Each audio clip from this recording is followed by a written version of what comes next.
Hello everybody, today's story is Ada Twist, Scientist. And the author is Andrea Beaty and the illustrator is David Roberts. Let's find out all about Miss Ada Twist.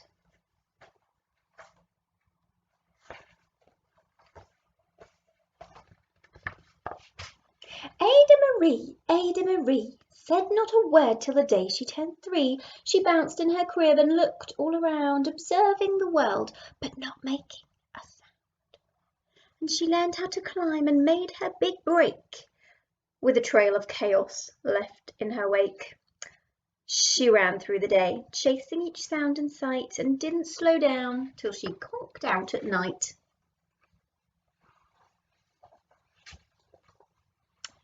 Her parents were frazzled, but tried not to freak, as Ada grew bigger and still did not speak.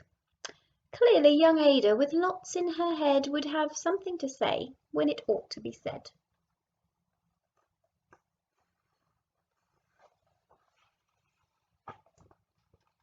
That's just what happened when Ada turned 3. She tore through the house on a fact-finding spree and climbed up the clock as high as she could. Her parents yelled, "Stop!"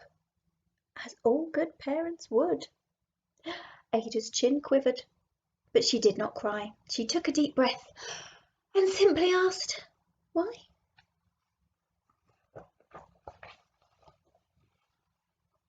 Why does it tick and why does it tock? Why don't we call it a granddaughter clock? Why are there pointy things stuck to a rose, and why are there hairs up inside of your nose? And she started with why, then what, how, and when. By bedtime she came back to why once again, and she drifted to sleep as her dazed parents smiled at the curious thoughts of their curious child, who wanted to know what the world was about. And they kissed her and whispered, "You'll figure it out." Her parents kept up with their high-flying kid, whose questions and chaos both grew as she did.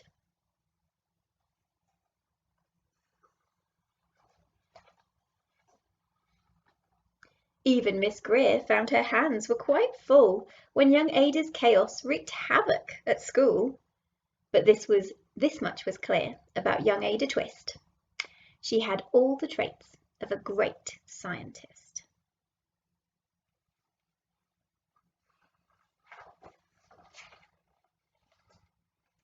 Ada was busy the first day of spring, testing the sounds that the mockingbirds sing, when a horrible stench whacked her right in the nose. Zowie! A pungent aroma that curled up her toes. "Zowie," said Ada, which got her to thinking, what is the source of that terrible stinking?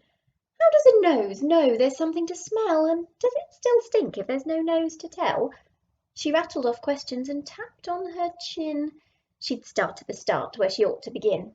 A mystery, a riddle, a puzzle, a quest. This was the moment that Ada loved best.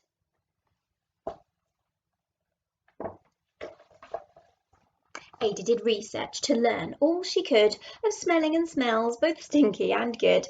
One hypothesis Ada thought could be true. The terrible stink came from Dad's cabbage stew. She tested and tested, but soon Ada knew it was time to come up with hypothesis 2.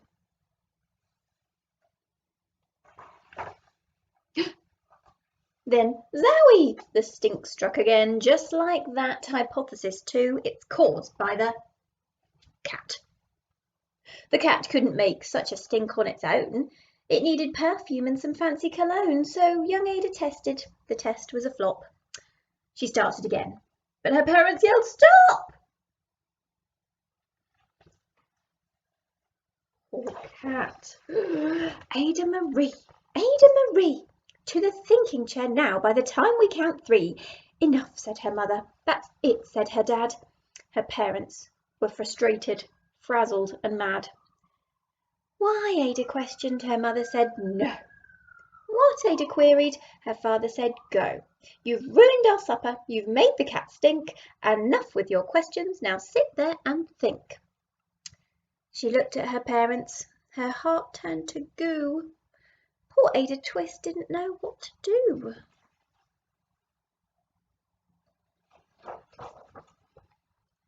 She sat all alone by herself in the hall, and Ada once more could say nothing at all.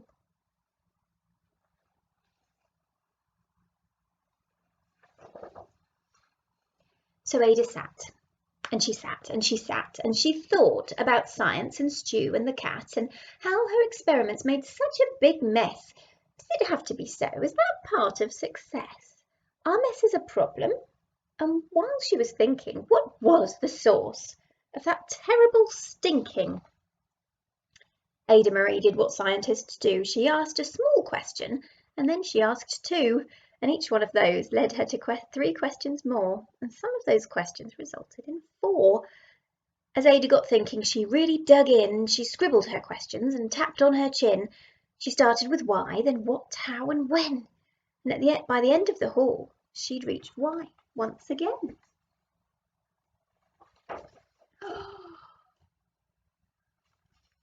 Her parents calmed down, then came back to talk.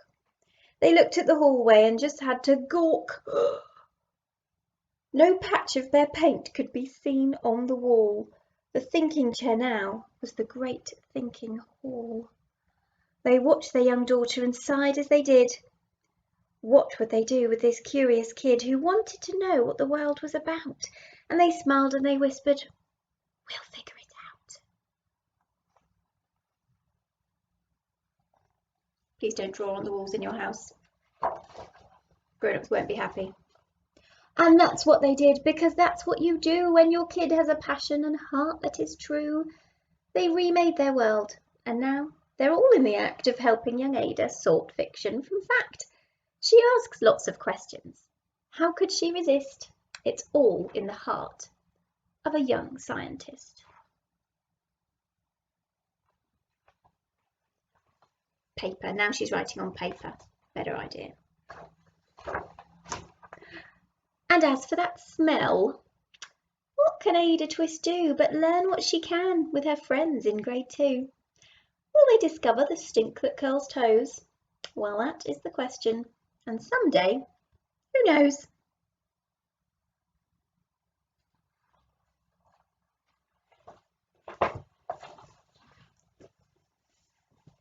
That was Ada Twist, Scientist, by Andrea Beaty. Hope you enjoyed that one. I'll see you on Friday for another story. Bye-bye.